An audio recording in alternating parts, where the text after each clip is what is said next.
ఒక చిన్న గ్రామంలో ఒక బట్టల దుకాణం ఉండేది.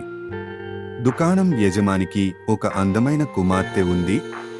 పేరు లక్ష్మి. లక్ష్మి చాలా అందంగా ఉండేది, కానీ చాలా గర్వంగా ఉండేది. ఒకరోజు ఒక పేద వ్యక్తి తన కుమార్తెకు బట్టలు కొనడానికి దుకాణానికి వచ్చాడు.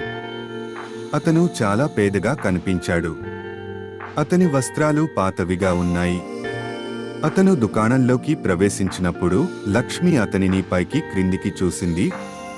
ఆమె తండ్రి అతనిని సాదరంగా స్వాగతించినప్పటికీ లక్ష్మి అతనిని చాలా అగౌరవంగా చూసింది. పేద వ్యక్తి తన కుమార్తెకు ఒక చక్కటి సిల్క్ సారీ కొన్నాడు. అతను దుకాణం నుండి బయటకు వెళ్ళినప్పుడు లక్ష్మి తన తండ్రితో, అబ్బా, అతను ఎంత పేదగా ఉన్నాడు, అతను ఎలా సిల్క్ శారీ కొనగలిగాడు అని అడిగింది. ఆమె తండ్రి నవ్వి, లక్ష్మి, బట్టల చూపునకు మనసులు చూడరాదు. ఆ వ్యక్తి ఒక గొప్ప వైద్యుడు. అతను పేదలకు ఉచితంగా సేవ చేస్తాడు.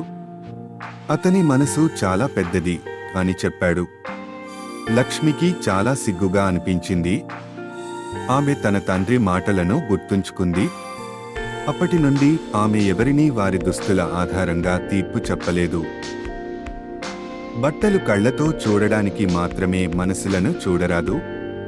ఒక వ్యక్తిని వారి దుస్తుల ఆధారంగా తీర్పు చెప్పడం సరైనది కాదు. మనం ప్రతి ఒక్కరిని గౌరవంగా చూడాలి.